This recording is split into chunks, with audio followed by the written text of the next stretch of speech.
Hi, hello friends. Now today I am going to start about possessive pronouns, objective pronouns and possessive adjectives. You would have already studied about this in your classes in your previous classes in your primary or your middle schools or high schools or intermediate exams there. But what happens that they are very useful for making the sentence, and they are also very useful to show the relation between the pronouns and the nouns. And you would have seen that these are the words which are sometimes very difficult for us to connect in the sentence with the subject and object, because you have to take the subject pronoun, object pronoun and possessive pronoun.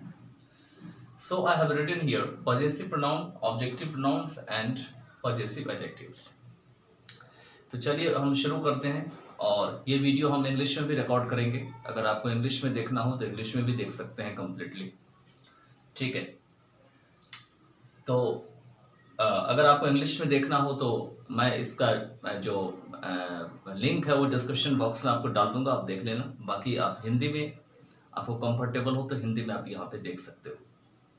तो यहाँ पे इसमें मैं आपको Hindi to English जो है explain करने जा रहा हूँ, या इंग्लिश टू हिंदी एक्सप्लेन करने जा रहा हूँ, ताकि आपको समझने में आसानी हो, आपको समझने में दिक्कत ना हो। ठीक है, चलिए चलते हैं।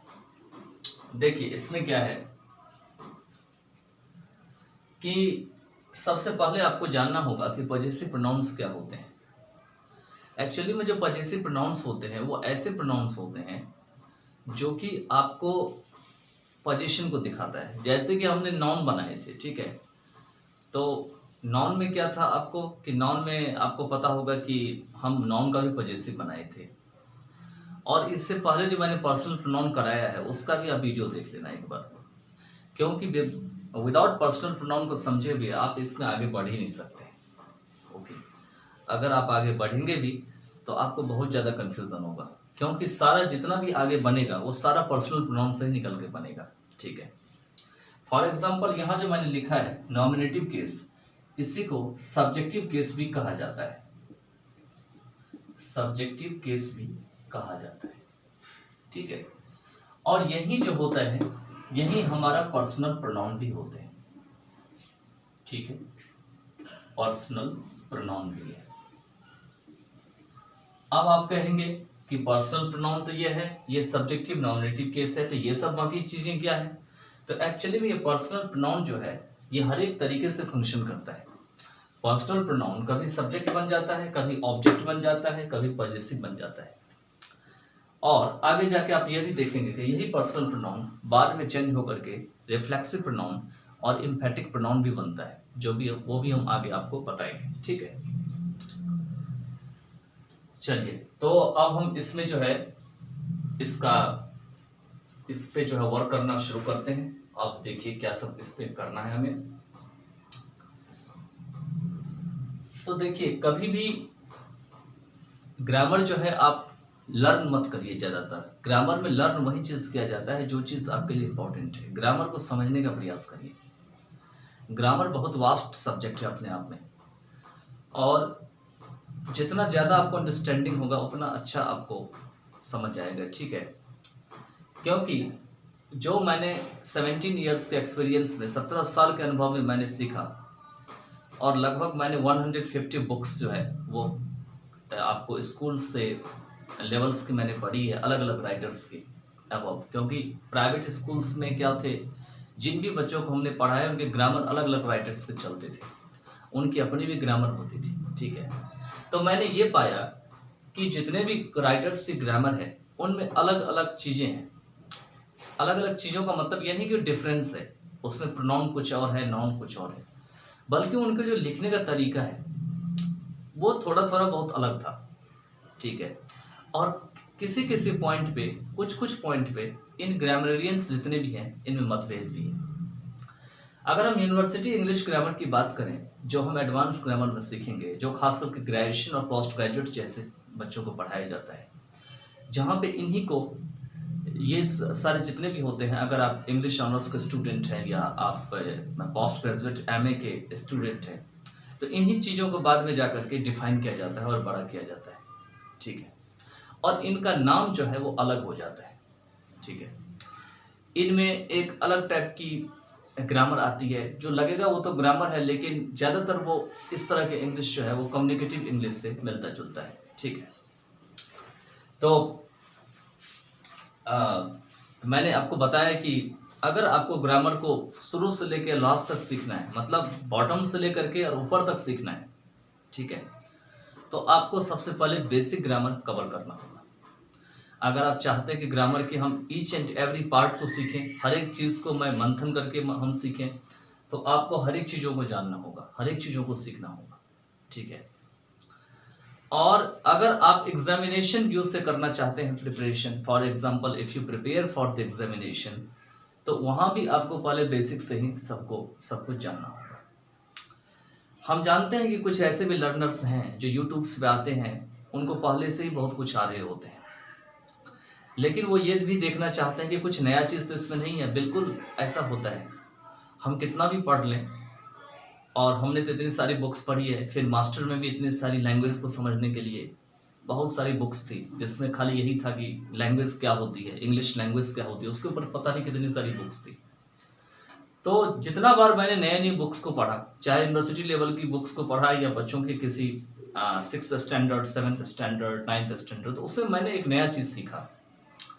हर एक राइटर्स ने अपने अपने तरीके से अपना व्यूज़ दिया है, जो कि वाकई में अच्छा लगता है। आपको, आप किसी भी राइटर को उठा के अगर आप रीड करेंगे तो आपको ऐसा नहीं लगेगा कि आप कंफर्टेबल नहीं है, ठीक है।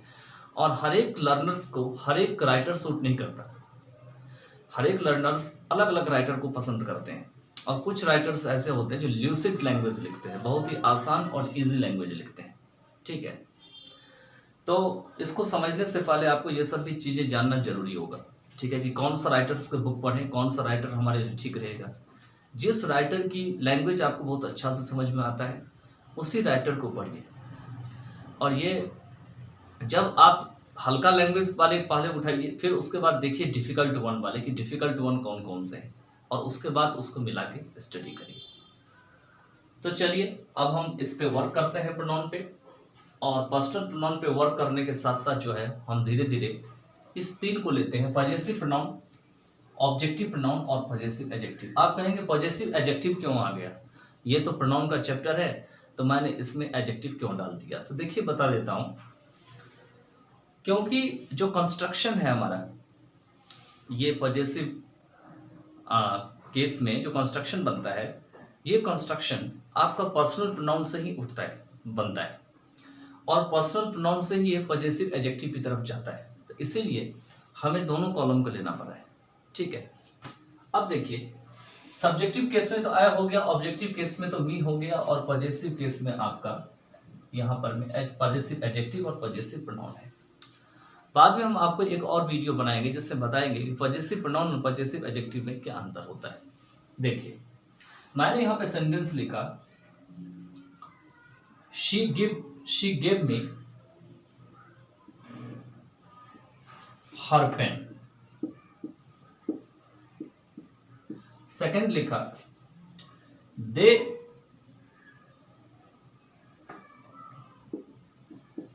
told them about me। फिर मैंने लिखा next, this book is hers, HERS। फिर मैंने लिखा this is his book। फिर मैंने लिखा this book is his। देखिए आपको इसी में बहुत सारा चीज सीखने को और देखने को मिल जाएगा। हमने बताया था नाउन की चैप्टर में, अगर आपने नाउन का वीडियो नहीं देखा होगा तो उसमें आप देख लेना कि पजेसिव होते क्या है, सबसे पहली बात। और यही कारण था कि मैंने नाउन की चैप्टर में प्रोनाउन की पजेसिव को कवर नहीं किया था, क्योंकि वो वीडियो बहुत बड़ा हो जाता है, ठीक है। और साथ ही साथ नए लर्नर्स के लिए बहुत कठिन हो जाता है सारा इन्फॉर्मेशन को एक साथ जोड़ के बताने में। इसीलिए मैंने बताया था कि प्रोनाउन के चैप्टर हम पजेसिव प्रोनाउन को बताएंगे। अब पजेसिव ये होते हैं जब हमारा संबंध को दिखाता है। क्या करता है? संबंध को दिखाता है। और यहाँ पे ये ऑब्जेक्टिव है, तो ये मैंने क्यों लिया? ये इसीलिए लिया ताकि आपको ये भी साथ साथ पता चलते रहे कि इसमें ऑब्जेक्टिव प्रोनाउन कौन से होते हैं और पजेसिव प्रोनाउन कौन से होते हैं। यहाँ पे देखिए, आई से मी बना, और ये तो बताए थे अभी ये कैसे बना, ठीक है। तो अब आपको समझ में कैसे आया कि ऑब्जेक्टिव केस है। तो सब्जेक्ट, वर्ब और ऑब्जेक्ट, ये तीन चीज मैंने एक वीडियो में कवर कर रखा है, ठीक है। सब्जेक्ट, वर्ब और ऑब्जेक्ट। सब्जेक्ट क्या होते हैं, वर्ब क्या होते हैं और ऑब्जेक्ट क्या होते हैं। फॉर एग्जाम्पल मैं फिर से बता देता हूं, अगर हम किसी व्यक्ति या किसी चीज के बारे में, किसी वस्तु, अब चीज के बारे में बोलते हैं तो लर्नर्स कहते हैं ये सारी चीजें जो हमारे चारों तरफ है, सारी चीजें जिनके भी बारे में, फॉर एग्जाम्पल अगर आप बर्ड के बारे में बात कर रहे हैं, अगर आप एनिमल के बारे में बात कर रहे हैं, अगर आप नेचर में जितनी भी चीजें अवेलेबल है, जैसे कि आपका सन है, स्टार्स है, यूनिवर्स में जितनी भी चीजें अवेलेबल है, गैलेक्सी में जितनी भी चीजें अवेलेबल है, अगर आप किसी भी चीज के बारे में अगर आप बात करते हैं, अगर आप बात करते हैं तो ऐसी चीज सब्जेक्ट बनता है, ठीक है। मतलब मैंने आपको पर्सनल प्रोनाउन के भी चैप्टर में बताया था कि फर्स्ट पर्सन, सेकंड पर्सन और थर्ड पर्सन क्या होते हैं। तो खास करके थर्ड पर्सन क्या होता है कि जब हम किसी के बारे में बात कर रहे होते हैं, तो यही चीज होती है सब्जेक्ट के साथ भी। सब्जेक्ट में क्या होता है, अगर हम किसी चीज के बारे में बात कर रहे होते हैं तो वो सब्जेक्ट बन जाता है। यहां देखिए पहला सेंटेंस है, she gave me her pen. यहां किसके बारे में बात किया जा रहा है? तो शी के बारे में बात किया जा रहा है। हो गया ना। अब अगर आप इस सब्जेक्ट में हु लगा देंगे, हु यूज करेंगे कि who gave me her pen, तो आंसर आएगा शी, तो सब्जेक्ट निकल के आएगा।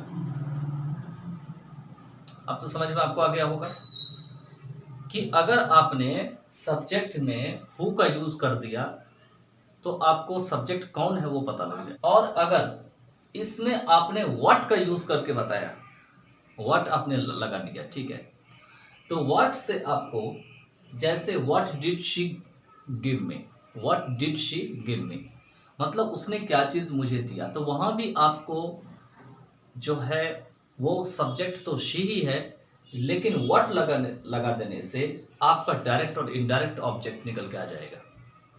खास करके डायरेक्ट ऑब्जेक्ट, क्योंकि डायरेक्ट ऑब्जेक्ट जो है वो लिविंग, ये आपका खास करके नॉन लिविंग थिंग्स होते हैं, ठीक है, और लिविंग थिंग्स जो होते हैं वो इनडायरेक्ट ऑब्जेक्ट होते हैं।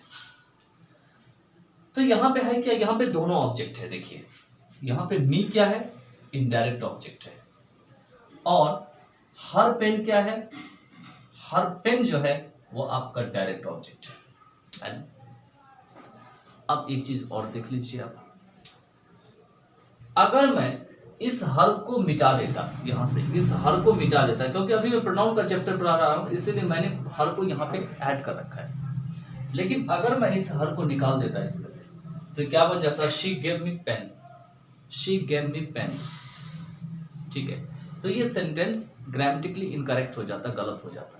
इसको सही करने के लिए ऐसे बनाना पड़ता है इसको, she gave me a pen, article आ जाता है यहाँ पे, मतलब जहां पे हर है वहां पे एक आर्टिकल ए आ जाता है, ठीक है, और वो उसकी मीनिंग को कंप्लीट करता है। तो यही डिफरेंस है इसमें। इसके बाद क्या है इसमें वो भी देख लीजिए आप, वो भी मैं आपको बता देता हूं। वो है कि वर्ब क्या होती है, तो वर्ब होती है किसी भी चीज की जो एक्शन होती है, किसी व्यक्ति की जो एक्शन होती है, जो काम होता है, वर्क होता है, उसको वर्ब कहा जाता है। तो यहाँ पे शी क्या एक्शन करती है, तो कुछ देती है, और उसका प्रभाव जिसके ऊपर पड़ता है वो ऑब्जेक्ट होता है। तो किसके ऊपर प्रभाव पड़ रहा है, तो मी के ऊपर प्रभाव पड़ रहा है, और केवल मी के ऊपर ही नहीं प्रभाव पड़ रहा है बल्कि हर पेन के ऊपर भी प्रभाव पड़ रहा है। इसी कारण से ये दोनों ही ऑब्जेक्ट है। अब अगर हम जान चुके हैं कि मी जो है वो ऑब्जेक्ट है, ऑब्जेक्टिव केस में है, तो यही ऑब्जेक्ट से ऑब्जेक्टिव केस बना, और यही ऑब्जेक्टिव केस ये चला गया यहाँ पे। ये मतलब ऑब्जेक्ट और ऑब्जेक्टिव केस जो है वो एक ही चीज है, ठीक है। अब क्वेश्चन आता है कि यहां तो मैंने सारे ही प्रोनाउन लिख दिए, क्या नाउन के भी ऑब्जेक्टिव केस होते हैं? तो मैं आपको बता देना चाहता हूं कि नाउन के जो है ऑब्जेक्टिव केस, खास करके जो प्रॉपर नाउन होते हैं इनके ऑब्जेक्टिव केस नहीं होते हैं। जैसे कि यहां अगर मैंने राम लिखा, अभी मैं लिख देता हूं, वैसे ये प्रोनाउन नहीं है लेकिन समझाने के लिए लिख देता हूं, तो ऑब्जेक्टिव में भी राम ही होगा, ऑब्जेक्टिव में भी राम ही होगा। लेकिन अगर राम को बार बार रिपीट किया जाता है सेंटेंस में, सपोज करिए मैंने बोला कि I give a pen to Ram, मैंने एक पेन राम को दिया, राम आ गया ना ऑब्जेक्ट में, ठीक है। लेकिन अगर मैंने बोला कि I give a pen to him, तो पहला सेंटेंस में राम तो दिखाई पड़ रहा है, लेकिन दूसरा सेंटेंस में राम के लिए हमने हिम का यूज किया, तो क्या हुआ, रिप्लेस हो गया, रिप्लेसमेंट हो गई, तो राम की जगह पर में हिम आ गया। अगर कोई गर्ल होती तो उसके जगह पे हर आ जाता।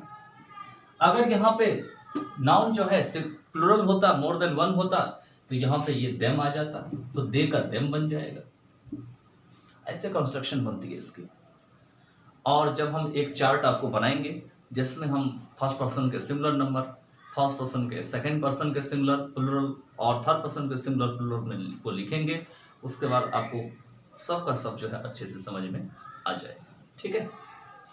अच्छा ठीक है, अब आगे चलते हैं। देखिए नेक्स्ट है दे टोल्ड देम, फिर देखिए देम, यहाँ पे दे होगा तो यहाँ पे देम हो जाएगा। देम क्या है, ऑब्जेक्टिव केस में है, और मैंने बहुत आसानी से बताया था पहले सेंटेंस में कि कैसे हम सब्जेक्ट को जाने, कैसे हम ऑब्जेक्ट को जाने। तो किसने दिया पेन, किसके बारे में बात हो रही है, दे के बारे में, तो जिसके बारे में बात होती है वो सब्जेक्ट होता है, ठीक है। और किसको दिया, तो देम, तो देम को दिया तो देम पे इफेक्ट हुआ, प्रभाव हुआ कुछ ना कुछ। और उस दे का काम क्या है, क्या एक्टिविटी कर रहा है यहाँ पे, तो कुछ कहा है। अगर गिव भी होता यहाँ पर में तो भी सही होता, लेकिन अबाउट मी को हमें हटाना पड़ता है। अब यहाँ पे है अबाउट मी, तो क्या यहाँ पे मी की जगह पे माई नहीं हो सकता, क्या यहाँ पर माई की जगह पे माइन नहीं हो सकता, नहीं हो सकता। आप कहेंगे ऐसा क्यों नहीं हो सकता, क्योंकि ये जो माई माइन है ये पॉजिटिव केस है, ये अधिकार को बताएगा, लेकिन यहां तो अधिकार को नहीं बता रहा है, तो इसी कारण से ये मे और माइन यहां पे नहीं होगा, क्योंकि ये पॉजिटिव केस में आ रहा है, ठीक है। और पॉजिटिव केस में पॉजिटिव एडजेक्टिव भी है और पॉजिटिव प्रोनाउन भी है। अभी आपको पता चल जाएगा पॉजिटिव प्रोनाउन और पॉजिटिव एडजेक्टिव में क्या डिफरेंस है। इसके लिए मैं एक शॉर्ट वीडियो भी बना दूंगा, ठीक है। अब देखिए नेक्स्ट है दिस बुक इज हर्स। आप कहेंगे हर क्यों नहीं हो सकता है, क्यों, इसलिए नहीं हो सकता है क्योंकि जस्ट लाइक ऐसे सेंटेंस होते हैं वो पॉजिटिव प्रोनाउन होते हैं, ऐसे सेंटेंस पॉजिटिव एडजेक्टिव नहीं होते, ठीक है। मतलब बुक के साथ उसका रिलेशन है, बुक के साथ क्या है, रिलेशन है, मतलब पॉजिटिव भी है ये और साथ में प्रोनाउन भी है। और प्रोनाउन का डिफिनेशन होता है कि जब वो नाउन के जगह पर में रिप्लेसमेंट होता है तो उसे प्रोनाउन कहा जाता है। तो यहाँ पे बुक के साथ उसका रिलेशन है, इसीलिए ये क्या है, एक पॉजिटिव प्रोनाउन है। अब आगे है कि दिस इज हिज बुक, और यहां पे है दिस बुक इज हिज। क्या है ये, क्या चीज लिखा मैंने, ऐसा क्यों लिखा, दिस इज हिज बुक और दिस बुक इज हिज, क्या ये दोनों सेंटेंस सही है, बिल्कुल सही है। ऊपर वाले तो आप अधिकतर पढ़ते होंगे लेकिन नीचे वाले कम पढ़ते होंगे, ठीक है। ये जो ऊपर वाला सेंटेंस है दिस इज हिज बुक, ये है एक आपका पॉजिटिव एडजेक्टिव। आप कहेंगे ऐसे क्यों है, पॉजिटिव एडजेक्टिव क्यों है, तो एडजेक्टिव का डेफिनेशन होता है जब वो किसी भी नाउन या प्रोनाउन को क्वालिफाई करता है, तो यहाँ ये बुक को क्वालिफाई कर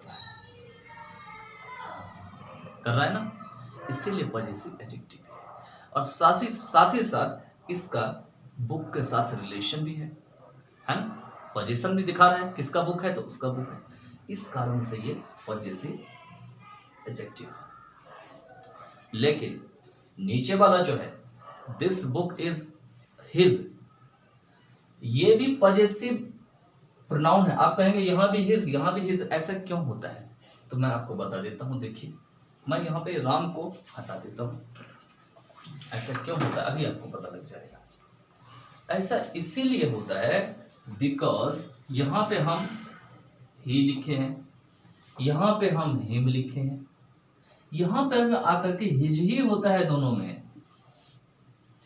मतलब पॉजेसिव एडजेक्टिव में भी हिज ही है और पॉजेसिव प्रोनाउन में भी हिज ही है। इसी कारण से यहां पर में भी हिज है और यहां पर में भी हिज है।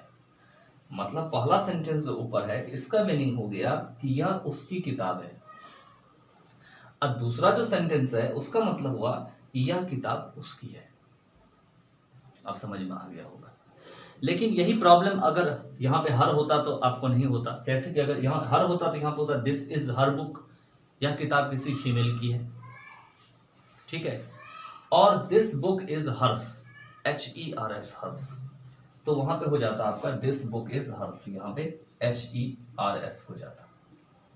लेकिन हिज में ऐसा नहीं होता। हिज में हम एक एक्स्ट्रा एस नहीं लगाते, नहीं तो हिज हो जाएगा वो, ठीक है। तो हमको लगता है कि आपको समझ में आ गया होगा। अगर नहीं समझ में आया होगा तो फिर भी आप कमेंट बॉक्स में जो है अपना क्वेश्चन लिख सकते हैं और हम उसको जो है रिप्लाई करने की कोशिश करेंगे। उसके अकॉर्डिंगली हम आपको बताएंगे। जितने भी कमेंट के क्वेश्चन है उसको हम एक वीडियो में कवर करेंगे, ठीक है। उसमें हम बताएंगे कि क्या होना चाहिए, ऐसा क्यों हुआ है। अब है कि आप इस प्रोनाउन को अपने तरीके से, ये मैंने एक एग्जांपल आपको दिया कि कैसे कैसे होते हैं। देखो, ये जो मैंने ऑब्जेक्टिव प्रोनाउन लिखा है, ये ऑब्जेक्टिव प्रोनाउन कुछ नहीं, ये ऑब्जेक्टिव केस ही है। समझ में आ गया होगा। और ये जो मैंने पॉजेसिव प्रोनाउन लिखा है, ठीक है, पॉजेसिव प्रोनाउन लिखा, ये पॉजेसिव प्रोनाउन कुछ नहीं बल्कि पॉजेसिव केस है। लेकिन ये केस को मैंने डिवीजन किया और इसको डिवीजन करने के बाद मैंने इसको पॉजेसिव एडजेक्टिव और पॉजेसिव प्रोनाउन में बदल दिया।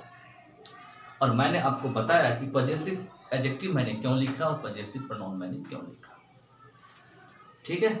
तो बाकी अगर आप इसको प्रैक्टिस करेंगे तब आपको जाके अच्छे से समझ में आ जाएगा। और जो है हम नेक्स्ट पार्ट ऑफ वीडियो में कुछ नया सीखेंगे। और I hope that you would have got it, understood it very well, ठीक है। तो चलिए अब जो है हम कुछ और करेंगे नेक्स्ट पार्ट ऑफ वीडियो में।